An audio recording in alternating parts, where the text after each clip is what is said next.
नमस्ते दोस्तों। पिछली कहानी पे आप सबने जो प्यार दिया उसने मेरी मेहनत सफल बनी। इसलिए आज फिर से दो नई कहानियां लेकर, एक घमंड के अंजाम की और एक ईमानदारी की। पूरी वीडियो जरूर देखना क्योंकि आखिर में इन दोनों से मिलने वाली सीख मैं आपको बताऊंगा।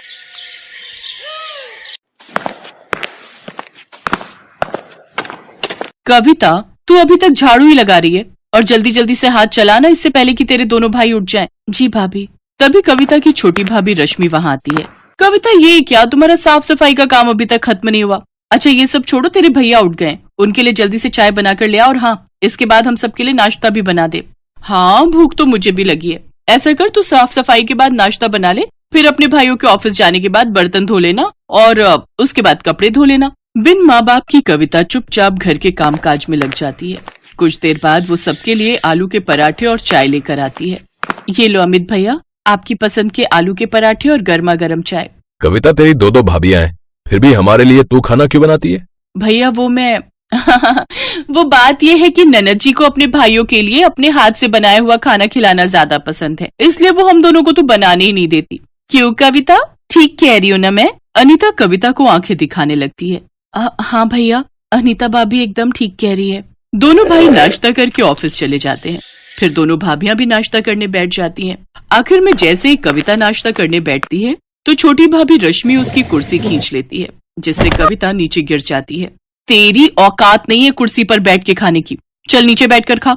और नहीं तो क्या, तुम्हारी हैसियत इस घर में एक नौकरानी से ज्यादा कुछ भी नहीं है। और हाँ, पहले ये वाला खाना खत्म कर। लेकिन भाभी, ये तो आप लोगों का जूठा खाना है। हाँ तो इसे तो तू अपनी खुशकिस्मती समझ कि झूठा खाना तुझे नसीब हो रहा है। चल अब खाना खाकर सारे जूठे बर्तन धो देना।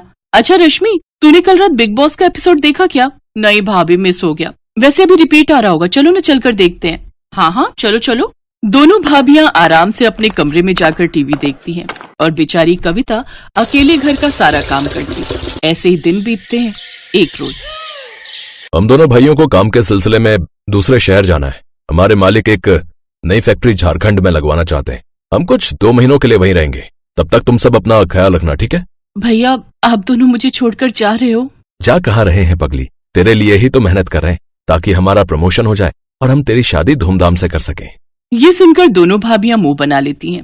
अपने पतियों के जाने के बाद तो अब वो दोनों कविता पर और भी जुल्म ढाती हैं। ऐसे ही एक रोज बाहर जोर की बारिश हो रही होती है। देखो भाभी, कितना सुहाना मौसम हो रहा है, क्या मजेदार बारिश हो रही है। हाँ रश्मि, और ऐसे मौसम में गर्मा गर्म चाय और पकौड़े हो तो मजा ही आ जाए। रुक, अभी उस महारानी को बोलती हूँ। कविता, अरे ओ कविता, कहाँ मर गई? जी भाभी, आपने बुलाया? वो मैं कपड़े उठाने गई थी। अच्छा ठीक है, चल अब जल्दी से हमारे लिए गर्मा गर्म चाय और पकौड़े बना कर ले आ। जी भाभी। कविता रसोई में जाकर पकौड़े बनाने लगती है। कुछ देर, हे राम, कहीं मैं पकौड़ों में नमक डालना तो नहीं भूल गई, एक चक्कर देखती हूँ। कविता जैसे ही एक पकौड़ा चखने लगती है तभी वहाँ उसकी छोटी भाभी रश्मि आ जाती है और वो उसे एक जोरदार थप्पड़ मारती है। बदतमीज, हमें जूठा खिलाती है, आज तो तू देख तेरी खैर नहीं। ये कहकर रश्मि उसे खूब मारती है। आवाज सुनकर अनीता वहाँ आती तो डर के मारे कविता अपनी बड़ी भाभी के पीछे छुप जाती है। भाभी भाभी, मुझे बचा लीजिए। अब बस भी कर रश्मि, अगर ये मर गई तो हमें जेल में सारी उम्र बितानी पड़ेगी। एक काम करते हैं, इसे घर से निकाल देते हैं, नहीं तो पता चले हमारे पति जो भी कमा रहे हैं वो आकर इसकी शादी में उड़ा दें। हाँ, ये तो मैंने सोचा ही नहीं, ये बात ठीक कही आपने। दोनों भाभियां बेचारी ननद को धक्के मारकर बाहर निकाल देती हैं। बाहर तेज बारिश हो रही थी। भाभी मुझे घर से मत निकालो, इस बारिश में आखिर मैं कहाँ जाऊंगी? लेकिन वो उसकी एक नहीं सुनती और उसे घर से निकाल देती है। कविता बारिश में बचते हुए एक पेड़ के नीचे खड़ी हो जाती है और सारी रात उसी पेड़ के नीचे बैठकर रोती रहती है। ऐसे ही अगली सुबह हो जाती है। कविता को भूख लगने लग जाती है। बहुत भूख लगी है, ये सोचकर कविता कुछ खाने के लिए ढूंढते हुए सड़क की ओर आती है। ठेलों पर जाकर कुछ न कुछ मांगती है, लेकिन कोई भी उसकी मदद नहीं करता। कुछ देर बाद वो एक बूढ़े बाबा के ठेले पर पहुंचती है जो कि पकौड़े बनाकर बेच रहा था। वो उसके सामने रोते हुए कहती है, बाबा मैं कल से भूखी हूँ, मुझे बहुत भूख लगी है, मुझे ये थोड़े से पकौड़े दे दो, लेकिन मेरे पास पैसे नहीं है। उस बूढ़े व्यक्ति को कविता पर तरस आ जाता है और वो कुछ प्याज के पकौड़े चटनी के साथ उसे खाने को दे देता है।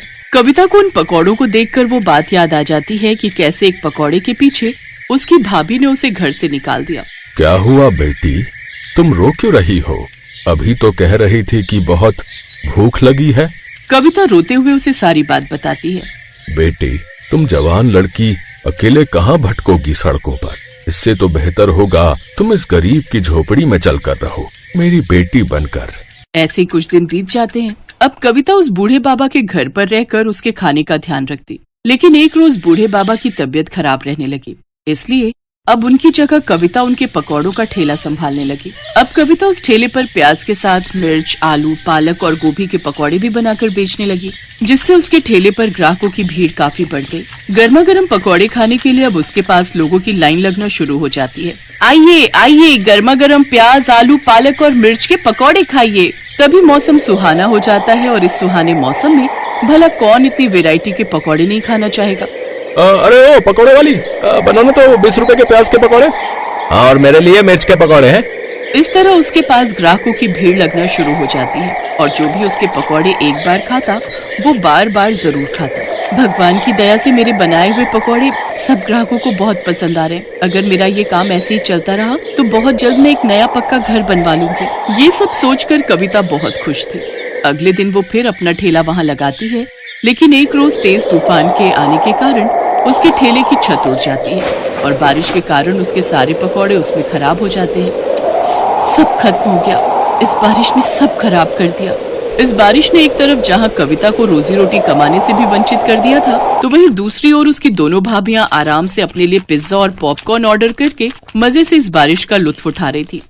वाह वाह, क्या स्वाद है इस पिज्जा का, और इस पॉपकॉर्न के तो क्या ही कहने। उधर रोती हुई कविता अपनी झोपड़ी में आती है, जहाँ सारी झोपड़ी में पानी आ गया होता है। अब पूरे घर में तो बारिश का पानी भर गया है। बाबा, मैं अभी ये सारा पानी उठाकर बाहर फेंक देती हूँ। कविता अपनी बदकिस्मती पर रोते हुए उस पानी को उठाकर बाहर की ओर फेंकने लगती है। कुछ देर बाद वो उस बूढ़े बाबा की ओर देखती है। नहीं, मैं इतनी जल्दी हार नहीं मान सकती। बारिश में तो लोग पकौड़ों के दीवाने होते हैं। ये बरसात का मौसम तो सबसे अच्छा मौसम है कमाई करने का, लेकिन मैं इसके पकौड़ों के साथ चाय बनाकर भी बेचूं तो मेरे पास कुछ पैसे रखे हैं, उससे फिर से शुरू करती हूँ। कविता ने हिम्मत नहीं हारी और उसने अपने ठेले की मरम्मत करवाई और एक बड़े से तिरपाल के नीचे चाय पकौड़े बेचने लगी। बारिश में लोग उसके तिरपाल के नीचे आकर चाय पकौड़े खाने लगते हैं, जिससे उसकी बिक्री अब पहले से भी ज्यादा होती है। ऐसे ही कुछ दिन बीत जाते हैं। अब कविता दिन भर में 3000 रुपए कमाने लगी। एक रोज अमित और सुधीर कार से जा रहे थे, तभी उस ठेले पर उनकी नजर गई। अरे, ये तो अपनी बहन कविता है, लेकिन ये यहाँ फुटपाथ पर ये चाय पकौड़े क्यों बेच रही है? वो दोनों कविता के पास जाते हैं। अपने भाइयों को देख कविता फूट फूट कर रोती है। भैया, आप मुझे छोड़कर क्यों चले गए थे? देखो आपके बिना मेरी हालत कैसी हो गई है। लेकिन बहन, तुम्हारी ये हालत कैसे हुई? इसके बाद कविता सारी बात अपने दोनों भाइयों को बताती है। अमित और धीरज गुस्से में घर आते हैं। अनीता, अनीता, कहाँ हो तुम? लौट आए आप लोग? आप रुको, मैं अभी पानी लाती हूँ। लेकिन तुम क्यों लाओगी? वो कविता का है, उससे कहो। अब हम आपको क्या ही बताएं, उसने तो हमारी नाक ही कटवा दी। वो तो किसी लड़के के साथ भाग गई है। ये सुनते ही अमित ने अनीता को जोरदार थप्पड़ मारा। शर्म नहीं आती झूठ बोलते हुए? हैं? दो भाइयों के होते हुए भी आज हमारी बहन को न जाने कैसे कैसे अपना पेट पालना पड़ रहा है, हैं? और सुन लो, तुम दोनों के लिए अब हमारे घर में कोई जगह नहीं है, निकल जाओ यहाँ से। उन दोनों भाभियों को अपनी गलती का एहसास हो जाता है और वो अपनी ननद से माफी मांगते हैं। इसके बाद कविता अपनी दोनों भाभियों को माफ कर देती है, जिसके बाद वो उस बूढ़े काका को भी अपने घर ले आती है। अब वो अपने पकौड़े के बिजनेस को और भी आगे बढ़ाती है। एक बड़ा सा रेस्टोरेंट खोलकर उसमें पकौड़े बेचकर खूब कमाई करती है। तो दोस्तों, कैसे लगी आपको पहली कहानी? अगर अच्छी लगी हो तो एक प्यारा सा लाइक जरूर करना और चैनल साइल टून्स टीवी को सब्सक्राइब करना मत भूलना। और हाँ, पूरा वीडियो एंड तक जरूर देखना, क्योंकि मैं दोनों कहानियों से मिलने वाली एक जबरदस्त सीख वीडियो के बिल्कुल लास्ट में बताऊंगा अपनी स्पेशल स्टाइल में।